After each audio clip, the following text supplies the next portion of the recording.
with that being said, you big dummies, you getting paid now. Right.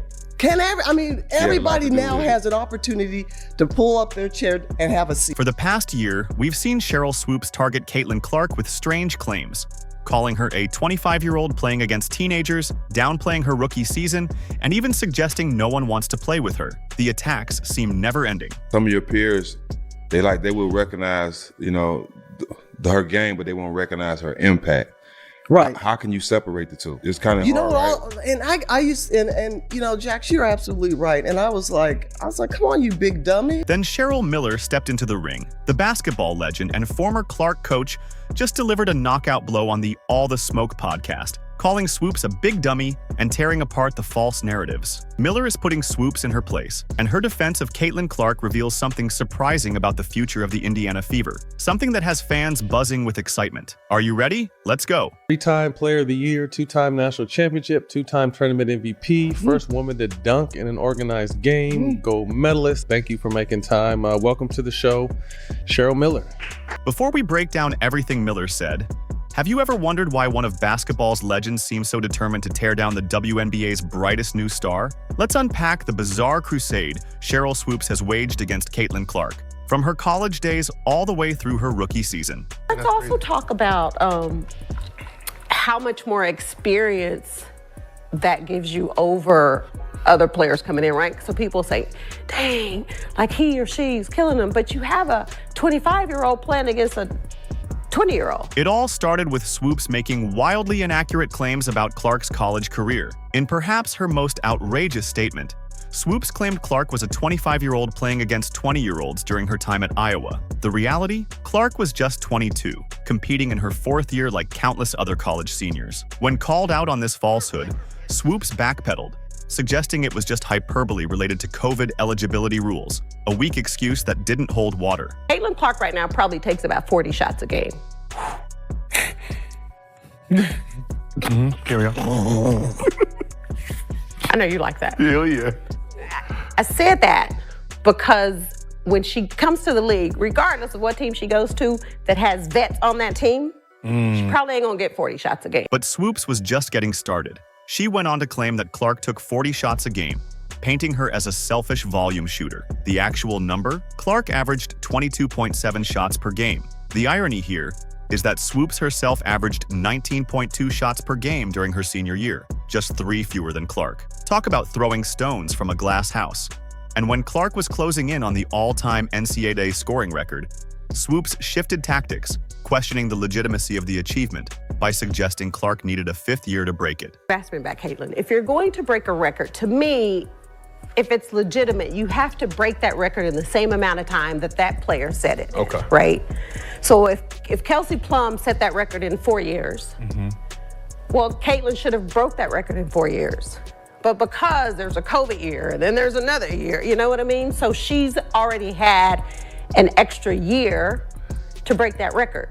So is it truly a broken record? This was completely false. Clark shattered the record in 4 years, the same amount of time as other college players. Swoopes conveniently ignored the fact that the COVID eligibility rule would have allowed Clark a 5th year, but she chose not to use it. As Clark entered the WNBA, Swoopes boldly predicted she wouldn't dominate in the league. But as Clark began breaking rookie assist records and establishing herself as one of the league's premier playmakers, Swoopes mysteriously went quiet. The numbers spoke for themselves. Clark finished her rookie campaign averaging 19.2 points and a league-leading 8.4 assists per game, silencing the doubters and securing Rookie of the Year honors. Didn't say she wouldn't be good. What I said was I didn't think Caitlin or Angel would come into the league and dominate immediately, which I don't think either of them did. Respectfully, there is absolutely no way, even when we're trying to sit here and play semantics about dominating, there's no way that anyone could ever leave this season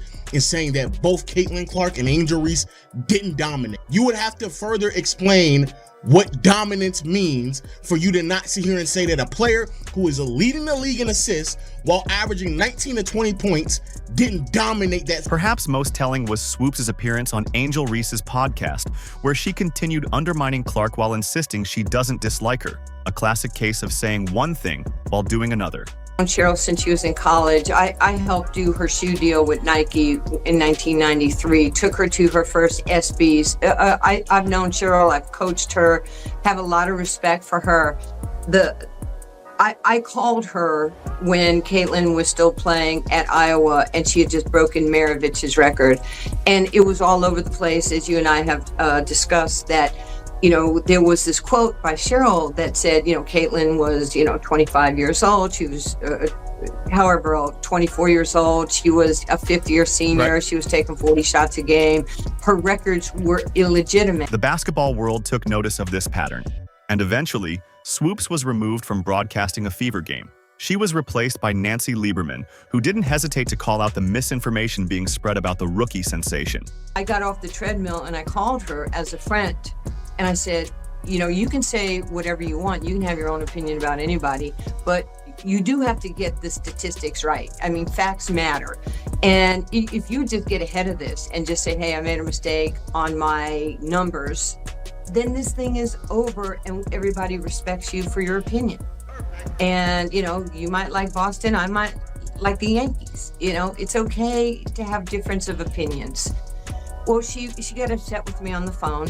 And I was like, Cheryl, I'm not doing anything to hurt you. I'm just sharing. We're talking. And so our relationship, it pretty much is not happening at this point. I tried to talk to her at the Final Four. Right. She didn't want to talk to me.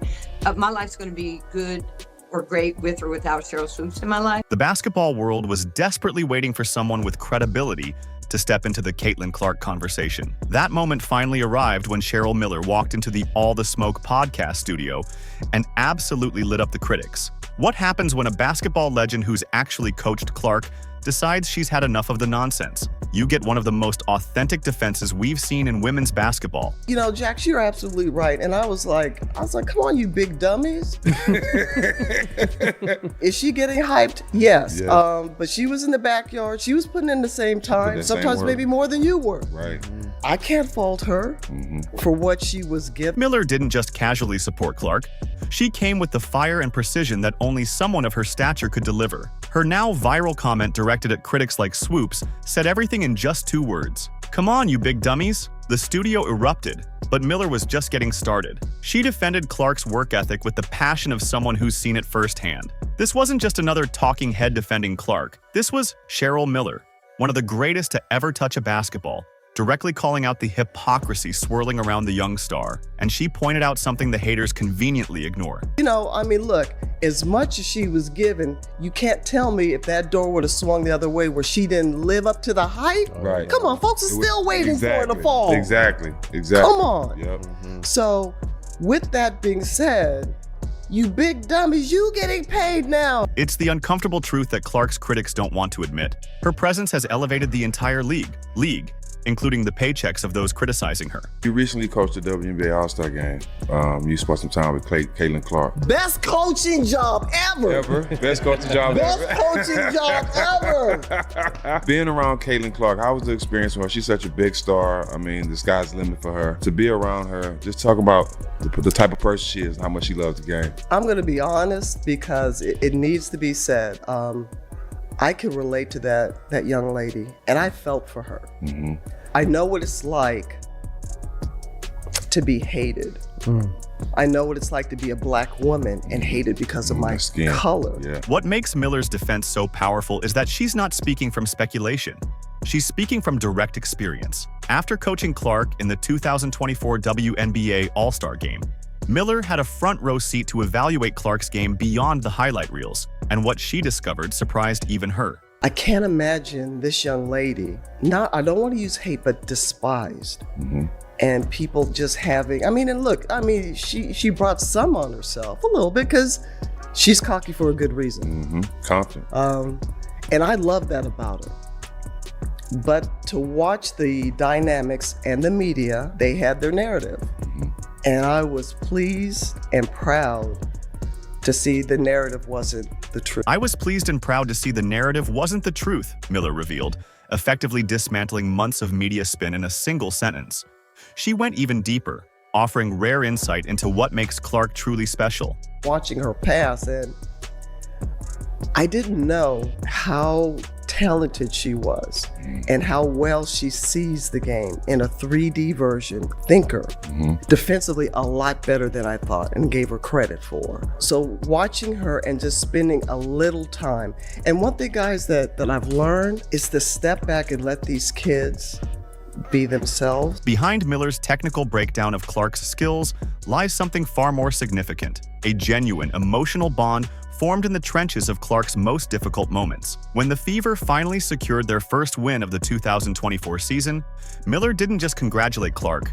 She offered her something almost no one else had: unconditional support when the rookie needed it most. He was getting hit with everything left and right, and I just said, I hugged her, I said, I'm so proud of you. I go, savor this, use this as a formula. I said, but keep being you. I said, no matter what, keep being you. That embrace between Miller and Clark after Indiana's first victory wasn't just a casual interaction between basketball figures. It was a pivotal moment that revealed just how isolated Clark had felt amid the storm of criticism surrounding her entry into the league. Miller recalled the raw emotion of that interaction. I gave her the biggest hug that I could. When she saw me, she was like, oh man, finally, somebody who's on my side. She was getting hit with everything left and right. Heavy is a crown that she's wearing right now. Right. And it wasn't something that she self-anointed herself. It's something that's been placed on her head, and I hope people understand that. But it's everything that she's dealing with. In that vulnerable moment, Miller didn't just offer empty platitudes. She provided the kind of guidance that only comes from someone who's walked a similar path. I'm so proud of you. Savor this. Use this as a formula. But keep being you no matter what. Keep being you. These weren't just comforting words. They were a lifeline to a rookie drowning in expectations and scrutiny.